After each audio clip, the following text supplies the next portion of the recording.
Bueno, buen día para todas y todos. Primero que nada, como dijeron las compañeras y los compañeros, realmente es un gusto poder estar acá con la sala llena.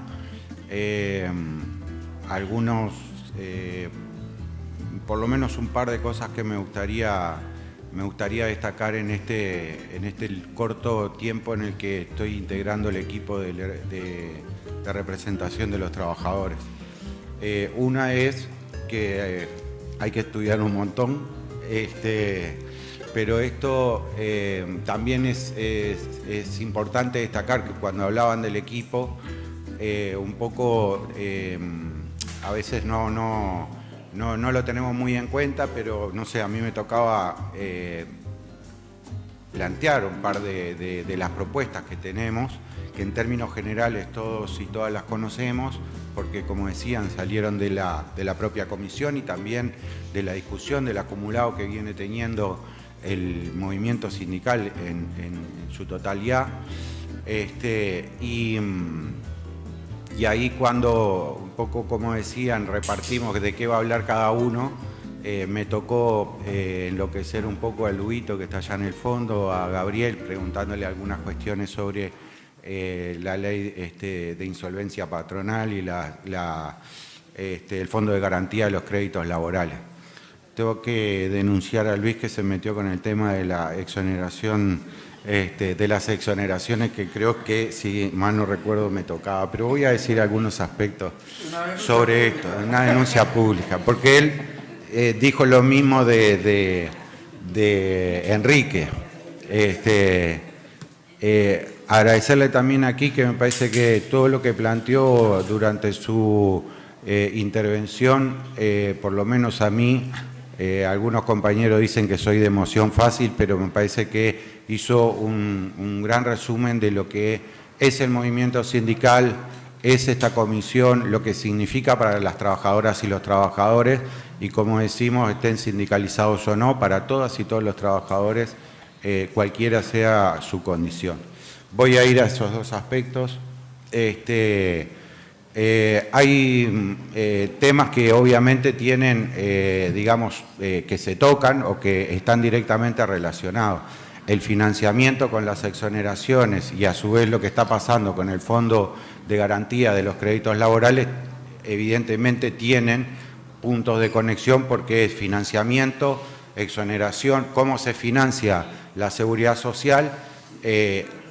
cómo exoneramos y a quiénes exoneramos, y después también cómo hacemos para que cuando una compañera, un compañero, cientos de trabajadores quedan sin trabajo porque la empresa da, digamos, los despide, va a concurso, y cómo hace, y no hay de dónde sacar el dinero para pagar sus despidos y demás, todos estos temas están relacionados. Respecto a las exoneraciones, yo vengo, como saben, si no lo saben lo digo, del Sindicato Nacional de Trabajadores y Trabajadoras de la Enseñanza Privada. Somos uno de los, digamos, conocemos esto de las exoneraciones, esto viene de un proceso histórico a principios del siglo pasado que tiene que ver con un proceso de secularización del Estado y las garantías que en definitiva el Estado le iba a dar a quienes querían de alguna manera, digamos, llevar a sus hijos a un tipo de educación que no era la educación pública, por distintas razones filosóficas, religiosas, etc. Eso tiene que ver con un proceso que se fue dando durante más de 100 años, en los que no solamente las empresas de la educación exoneran impuestos, sino que también están exonerados de aportes patronales al BPS. Entonces, cuando vamos a los datos hoy de la rendición de cuentas del 2025, tenemos que casi 5.000 millones de pesos se exoneran de aportes patronales al BPS solamente en educación. Y ahí hay que distinguir, y hay una discusión que es bastante profunda, que tiene que ver con, bueno, ¿qué podemos garantizar en este marco que decía de la libertad de que las personas puedan tener o darle la educación a sus hijos que quieren? Y es compleja la discusión, porque dentro de estas exoneraciones está el colegio del 1% más rico y también está el CAIF, a donde llevan los hijos de los trabajadores en el barrio digamos, tienen su educación ahí. Tenemos como dije, colegios que están dentro de, o universidades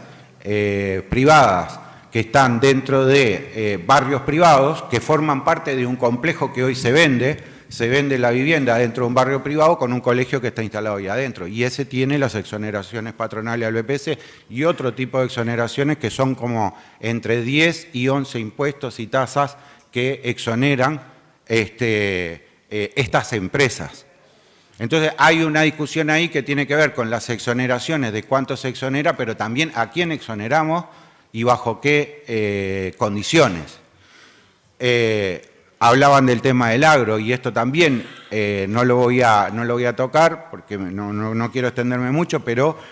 hablaba Quique de este ejemplo del productor, pero también hay una compensación por aportes al agro que está en el entorno de los 4.300 millones de pesos según, datos de la rendición de cuentas del 2025. Entonces, hay un conjunto de elementos que nos ayudan a que nosotros podamos fundamentar qué cosas habría que exonerar y qué cosas no.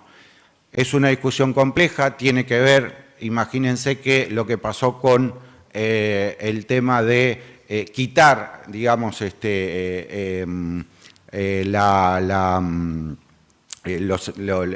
que se había planteado y que se había acordado en el diálogo social a la SAFAP de recibir los fondos de los trabajadores directamente, imagínense que toda esta discusión es muy compleja. Pero para cerrar este punto, lo que quería decir es que hoy, por ejemplo, en instituciones de la enseñanza privada, hay inversiones de 3, 4, hasta 11 millones de dólares y siguen exonerando aportes patronales al BPS.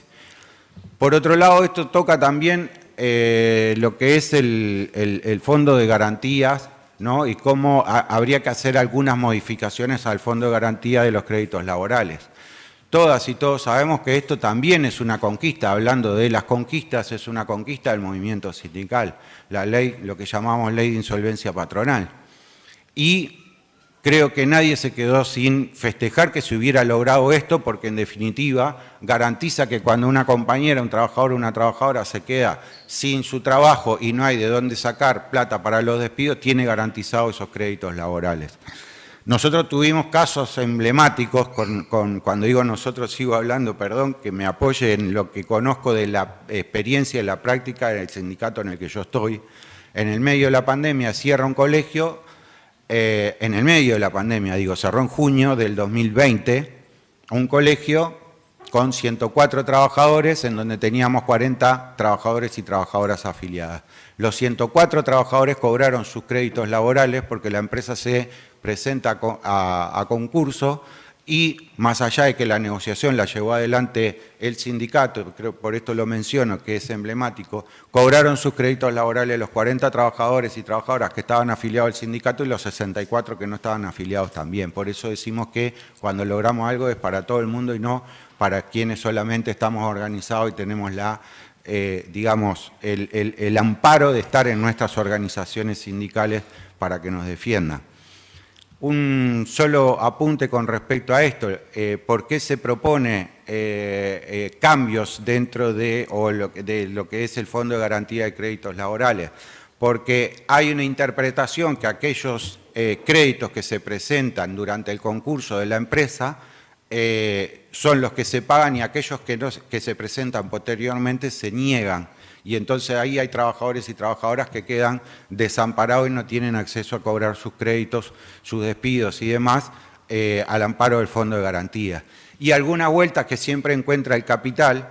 que en definitiva toma esto que son conquistas nuestras para también generar recursos. Hubo un caso muy conocido de un frigorífico en el que la empresa se presenta en concurso, se pagan los despidos a través del Fondo de Garantía de Créditos Laborales y al otro día abre la empresa con otro nombre, pero es el mismo capital. Lo miro al compañero porque él debe saber mejor que yo de este caso, pero son cosas que nos pasan. Entonces no están garantizadas, más allá de que la ley es buena, la ley la impulsamos, somos quienes en definitiva conquistamos estos derechos, pero tenemos que seguir trabajando e impulsando algunos cambios en esto, en la interpretación por lo menos de cómo se accede a el cobro de los créditos laborales mediante el Fondo de Garantías, porque hay trabajadoras y trabajadores que en definitiva se nos están quedando afuera, y eso lo tenemos que poder revertir. Por ahí me quedo, muchas gracias, buenos días para todos.